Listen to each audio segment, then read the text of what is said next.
So I watch a lot of runners on YouTube, and some of them are incredibly fast, like running 2.5 hour marathons. Some of them can run 100, 200 mile races and make it look pretty easy. One thing that I've always felt that I wanted to see from people like Ben Parks is, how did he get from running a 4 hour marathon down to running like sub 3, 2:30? Did it happen over a 6 month period, or was it years? So that's what this video is going to be. It's going to be about my progression over the last 5 years of how I've improved as a runner. Now, I'm not a particularly fast runner, but I have gone from running half marathons to pretty comfortably running ultramarathons.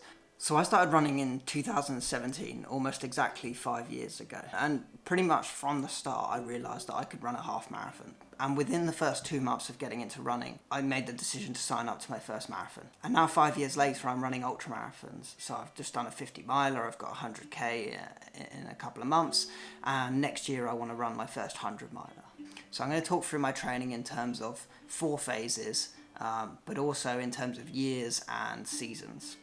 So for my first year and a half of running, I was absolutely clueless. I signed up for that first marathon having no idea what to expect, and my training was terrible, like really low volume and extremely sporadic. So in around November, December 2018, I thought, right, I'm going to start getting serious about my training. I had Brighton Marathon 2019 in spring, and I wanted to train properly for that. And after that marathon, I ramped up my training and started to get a bit more serious about how I'm going to structure my training.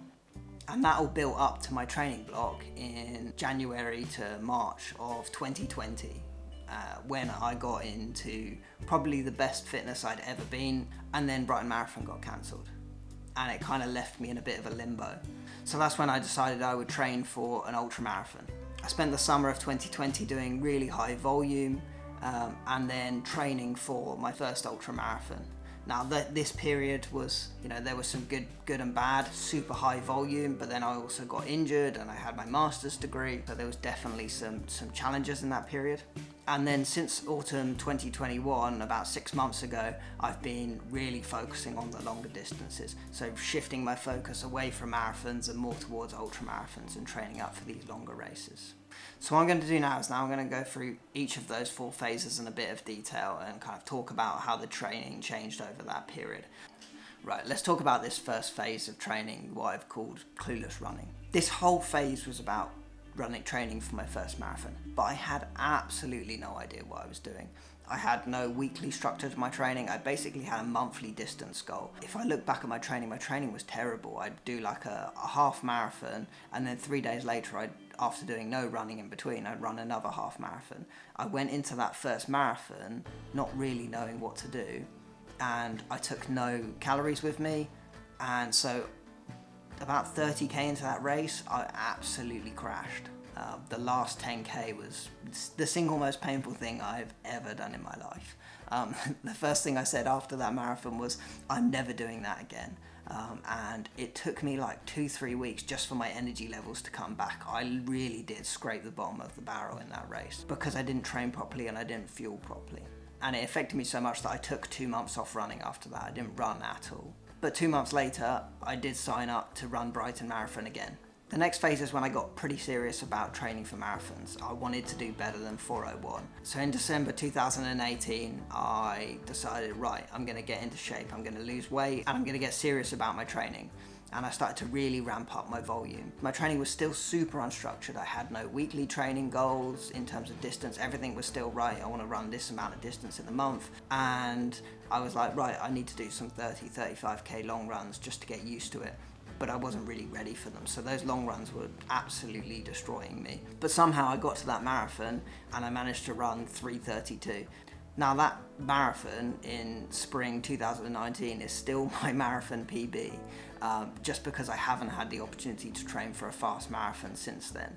And after that marathon, I sort of shifted towards 5k and 10k times and spent that summer getting a bit more serious about training. And then towards the end of the year, I started looking at, right, let's get some structured training plans. So in this period, I tried a couple of main training plans. One was the Jack Daniels marathon training approach, and then also the Hanson's marathon training plan.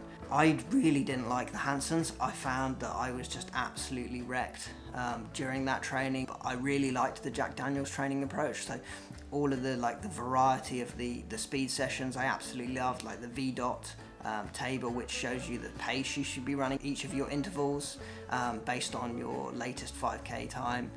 Really liked that, so I was definitely a fan of the Jack Daniels training plans. So obviously in March 2020 all the races got cancelled and I decided to shift my focus. So in the summer of 2020, because there was no races, no marathons or anything, I thought, right, okay, I'm going to get serious about training for 5k times, 10k times, and just really focus on getting my fitness up. So I did this training block that was kind of insane now looking back on it, but I did 21 weeks of 100k volumes. Every week I was running 100k for 21 weeks in a row, and my fitness improved massively over that period, and that's where I got a lot of my personal bests. And then at the end of that summer I shifted my focus over towards ultramarathon training. So I started training for the Hurtwood 50k and I started adding in elevation, still doing high volume training. In December, when the Hurtwood was supposed to take place but got cancelled, I got injured, and that's probably the most serious injury I've had from running. I had to take 4 weeks out, had an issue with my foot. It definitely made me realise that I need to be a bit more careful about my training, make sure I don't push myself too far. So definitely understanding, learning my limits. And after that 4-week period of injury, I then had about 2-3 months to get my fitness back up for the Hurtwood 50k when I ran my first ultramarathon. I think I still had a lot of residual fitness from that summer of 100k because I didn't have long to train for that race. And after my first ultra, I then had last summer where I was doing my master's dissertation, and at this point my running just fell to pieces because I just didn't have the time, I didn't have the energy, because I was just, so much of my time was writing my master's dissertation. And then the last 6 months is what I've been documenting on my channel, but I've just been focusing on these longer distances and documenting my training in a bit more detail. So I'm not going to go into too much of that, but really it's been about just consistent high volume training and slowly working towards different races. So now what we want to do is talk about how the volume of training I did changed over this 5-year period. I'm going to show the volume of distance I ran in 3-month blocks. So in that first period where I said my running was clueless, I was running about 200 kilometers for a 3-month period. So not even 100 kilometers a month. We're talking 15-20 kilometers a week, so absolutely nothing. So that's maybe three 5k runs a week with the occasional half marathon thrown into the mix. So I might have weeks where I would only do 1 or 2 runs. There's a reason why that first marathon was painful. And then in the marathon training period, that's when I ramped up my training to about 200 kilometers per month. So I was doing about 50k per week, which is a reasonable amount of training, but there still wasn't really any structure to it.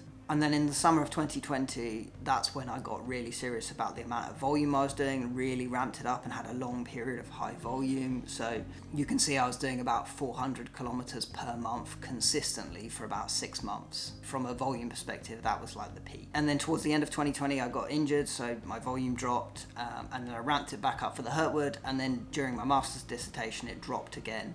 And then for the last 6 to 9 months, I've been building up and having consistent high volume. So how have my PBs progressed over the last 5 years? Well, the main thing to say is that I haven't really run a fast PB in about 1.5 years, which is ridiculous given the amount of training I've been doing, the amount of running I've been doing.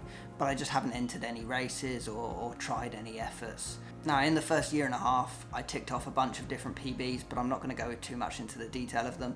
I think when I first started running, I ran a sub 25 minute 5k and I was overjoyed. When I started to get into that marathon training block, that's when my PB started to really drop. It was during that period that I went from a 22 minute 5k down to a sub 25k, and I dropped my 10k time down to about 43 minutes. I also ran the 3:32 marathon at Brighton, and I also ran a half marathon PB of 1:37.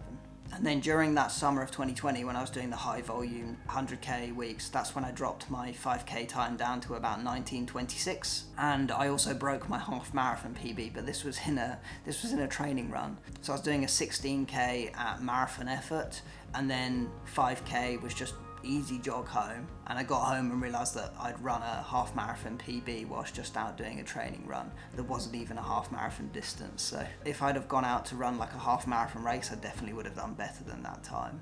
And looking at now, since like October 2020, I haven't run a PB, so I feel like I definitely need to go out and try a harder effort in the next few months. So yeah, that's how my running's progressed over the last 5 years. I'm pretty unambitious about my running goals. I think there's only two things that I really want to do. One's run a 100-mile ultramarathon, which I'm hoping to do next year, and the other is to try and run a sub 3-hour marathon at some point. I think I need to get serious about marathon training again for a period and attempt that sub 3. And in terms of what I've learned over the last few years, for me, the big things that make a difference for me are the amount of volume that I'm doing. I find that makes a massive difference for me. Also weight.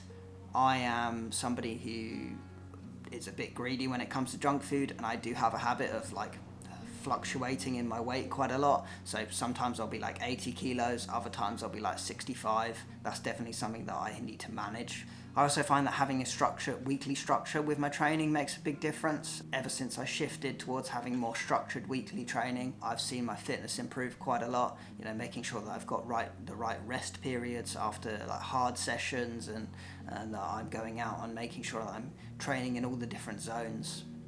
But yeah, that's it. I hope you found that interesting. You know, it's the kind of video that I would want to see from some of the big running YouTubers that I watch. But yeah, cool. Well, thanks for watching, and yeah, I'm quickly realising that I need to go out and try and run a PB so that table doesn't look so embarrassing. Cool. Alright, well, cheers. Thanks for watching.